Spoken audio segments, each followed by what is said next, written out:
Once the 3D camera tracker has completed its analysis, it's up to you to connect content to the track points that it's identified. So I'm going to show you how to do that in this lesson. So go to Working Files, open up After Effects Projects, and before we open up the project, look at something. Look at this project. It has a large file size, much larger than virtually any other project except this first one, which had lots and lots of comps in it.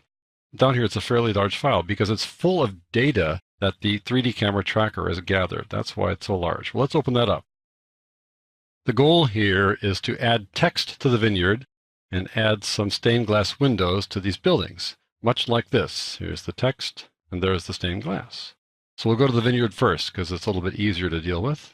First order of business is to select the layer and go to the Effect Controls panel, and then click on the 3D camera tracker. It's done its work, and once it's done its work, it puts all kinds of little track points in here. Now the track points here are minuscule. As I roll over here, you see this little target pop up there, but let's increase the size of the track points over here just by rolling this to the right a bit. Now you can begin to see those track points. You can see there are lots of them. Notice ones that are closer are bigger and the ones farther away are smaller. That's translated into how the camera that's put here later reacts to the things that you put here. You can also change the target size if you want. As I move along here, you see this little target kind of tucked away there. You might not even be able to see it sometimes. I'll go in front there and you might be able to catch it, but they're too close together. There's one right there. Let's increase the target size too. What I want to do is I want to put something down the aisle here to have it kind of angle down the aisle. So I want to look for a target that seems to look more or less like it's going down the aisle, like this one right there. So I'll just click on it. That puts 3 little track points there that define that target. You have to have at least 3 to define a target. If you click away for a second and turn this back on again, you can select ones if you want. You can marquee select like this, select the whole bunch. You can click on them individually, shift click on them to get more that you want, like that, just to define your own target. So I'm just going to click away here and then pick one of these targets out again. So I'll just click off that for a second, click it back on again. And hover here until I see one that seems to work for me, like right about, let's see here. There you go, I like that one. So you just click on it, and there are those 3 guys defining the target. And you can see it kind of angles down this aisle here, keeping in mind this is a 2-dimensional video clip. Now that I've got that, I can expand the size of it if I want. I can hold the Alt or the Option key down and watch what happens to the cursor, a little double arrow there. I can make it larger or smaller, whatever I want. But no matter what I do here, I can always change the size of the text that I apply here at any rate. I'll put it like that, a little bit larger than normal. And now I right-click, and that's the important thing. Just right-click and tell After Effects what you want to do. Do you want to add a text layer, a solid layer, a null object layer, or a shadow catcher? And we're going to talk about shadow catchers in the next lesson. So for our purposes, we want to add text. So you create text and a camera. Now you don't create a camera every time you do this, but you do create a camera once. And you could have created a camera on your own by clicking over here. But now we're going to create a camera with some text. There you go. And there's the text. And there's the camera. Now I showed you this before, but let's just see where the keyframes are. I'm going to press U. And all the keyframes are in the camera. The camera makes it look like the text is stuck there off into the distance. In fact, it's a 2-dimensional thing in 3D space, but the camera gives it the feeling that it's going down the aisle like that. All right, once you've got it there, you need to manipulate it a little bit. You can't really expect After Effects to totally get it right. So you probably want to rotate it a little bit. So let's go over here and open up R for rotation. I could hover over here and do it as well with the Rotate tool. When you click this one, it's keyboard shortcut W, so people call it the Rotate tool. So I click over here and click on the Z-axis and rotate it like so, because it really does look like it needs to be rotated on the Z-axis like this. I find it's easier to use the text because it just works a little better. It's a little more refined. Something like that. If I want to expand it, I can also use the scale. So go Shift S to go to scale. Perhaps I want to pull it down here a little ways. Notice the scale here is pretty large already. Click on that. I'm going to break the scale and I want to go, let's say X, increase the X value. There it goes, something like that. If I want to move it a little bit, I can. I can move it down the aisle a little bit. Just grab the X there and slide it down the aisle. The camera will still be able to track this because it's still going to be attached in the same spot. There you go. Now, of course, I can change the text. I can change it to something like a Chardonnay, or we'll call it Pinot, because it's short like that. All right, now we have applied this text. And we can apply what's called a shadow catcher to give it some feeling like it's really up against the vineyard there, up against the vines. But we'll do that in the next lesson. But let's just see how that looks. Pull this thing forward, and look at that. It's as if it's attached to those grapevines. It's really phenomenal how well that works. It's just this thing in 3D space. If I change the view here from active camera over to a custom view, you don't see the background in the custom view like this. I need to pull back a little bit.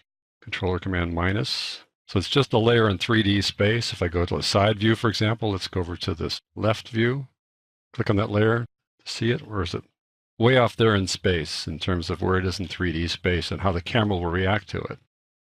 Okay, let's go back to the standard view, active camera, and go Shift / to see it again. So there is how that works. Let's apply one more here. Go back to the vineyard, click on the camera tracker. I want to get one over here, let's say. So I click V to go back to the selection tool. See how that works? Gets another target. Click on that one. Right click now and say just create text. Notice we're not creating a camera now because we already have a camera. So let's create text. There's the text again. I can, let's say, adjust that as well. So click on this text. I can adjust its rotation. Go to R for rotation. Let's say we want to have it tip up a little bit there. So we rotate it on the Z axis again, just a little bit. There we go. I can bring it down, selection tool, and pull it down like that. There we go. That looks pretty good. And maybe rotate it on the X-axis just a little bit, back just a touch like that. There we go. And again, I can change the text. Just double click on here and put in something like Merlot. There you go. How do I know these things? I live in wine country, that's why. How's that look? Is that cool? I think it's just so great that these guys are attached to those vines. It looks for all the world like they're part of the vineyard. So that is how you attach text to an image like this. And when you do that the first time, it adds a camera. Let's go over to the building here. This process is a little different. I'm going to show you a couple of processes here. I'm going to close parent for now. We'll come back to that later. I'll change the mode here to the switches for the time being as well. Let's click on the buildings, and there in the Effect Controls panel is the 3D camera tracker. Click on that, and there are all those points. We want to add some things here to these, I guess they would be called windows, but they're not. Those little shapes there inside the building. So I get my selection tool by pressing V. Look at the size of those targets. Oh, they're huge. Maybe bring the targets down now, so not so dramatic. That's more like it. I think that actually will work there. I like that one right there. So click on that. And keep in mind, I'm going to slide it over and fit it into the window there, or that space. All right, now what I want to do is I right-click. And this time I want to create a solid in a camera. We'll do a null as well in a second, but create a solid in a camera. There you go. And once the solid is created, you need to adjust it to fit that spot. So I'm going to click on it there and make some adjustments. So first of all, I can slide it over a little bit. So take the X, slide it over a little bit like that. And I think it's good to put the corner pin effect on this thing so you can really get it to fit in there nicely. But first of all, I think I'll scale it down just a little bit. Press S, slide it down a bit there like that. And then slide it down a bit more like so. And now we're going to get the corner pin effect. So I go to Effects and Presets, type in corner pin. There you go. And apply the corner pin effect to you. And now I'm going to zoom in a bit. Controller Command plus to zoom in. Now when you put the corner pin on, you make it active by clicking on it. You get these little circles here under those boxes. The circles are what control the corner pin there. So I want to bring it right to there, for example, and bring the corner pin over there. See how this is working, right? Once we get it all set up, things should settle down nicely for us as we go forward with this. So I'm not taking too much trouble here to get this exactly right, but I think you can see how that works.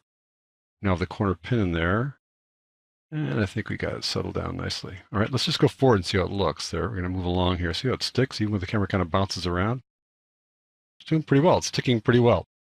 So now what do? We don't want a big green thing sitting there. We want to put something there instead. So we go back to the project panel. What I want to put there is the stained glass window, this little guy right there. If I just drag it down there, it's going to be a separate layer. It won't be part of this layer. So I want to replace the solid with a stained glass window. But the first order of business is to make the solid the same size as the stained glass window. I don't have to do this, but I'm going to do it anyways. And then I'll have to change the size again. But let's just see, the stained glass is 3600 by 3600. Click on the solid here, go Layer, Solid Settings. Not anywhere near 3600, so I go 3600 and 3600, okay. Now I'm going to scale it down, have it fit back in there again. Hold down the controller command key to kind of fine tune this a little bit there like that. So it fits in there pretty well. And now I'm going to replace it with the stained glass window. It'll fit right there. If I have them both selected like this, I take the stained glass window, drag it down to this track, it's going to want to add a layer, right? But if I hold on the Alt or the Option key, now it's going to go in that layer and it replaces it just like that. Pretty slick, right? And once it's in there, now you want to worry about blending modes. So let's just go over here and switch to modes. We want to get the stained glass window kind of to blend in with the background instead of looking like it was pasted on there. So several blending modes work here. You can look at the hard light, linear light, vivid light. All those guys kind of work when you're working with something like this on that surface. I'll go hard light and see how that works. And now it blends a little better, I think, with the background. All right, let me show you the other method instead of using a solid, using a null object layer.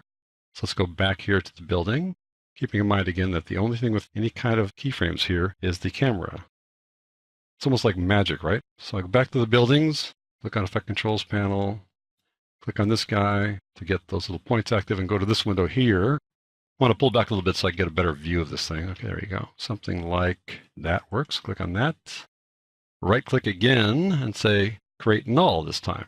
All right, now what I want to do is just bring in the stained glass window. So I'm going to take the stained glass window, just add it to the comp here, drag it down there, right there below the null. It's going to cover it up like mad there.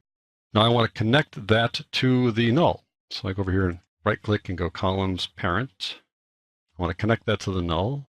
Now if I click on this for a second, you can look over the right here. It says hold shift to move layer to location of parent. That way you get the layer to go there right off the bat. It goes wherever the parent is. So I'm going to grab the pick whip, drag it over to null, and hold down the shift key, and now it's going to put it right where the parent is. I go here and click on S to get scale. And now it's not 3D yet, so I got to make it 3D first. So I switch back to switches and turn on 3D for stained glass. And now I'm going to shrink it down to the size, have it go right into place where it belongs, right to the null object layer there. You see that? Now we need to adjust the null object layer a little bit. So I go over here and change its position, go to, let's say, P for position, slide it over a little bit. We can do that right here with the X and the Z. There's X, slide it over a little bit like that. Rotate it a little bit, R for rotation. Rotate it, let's say, on the Z axis a little bit, like so. And now we need to do the same thing we did before, except we don't do it to the null object layer. We do it to the stained glass. So we go over and get the corner pin and drag it down to the stained glass. We apply corner pin to it to do that little task.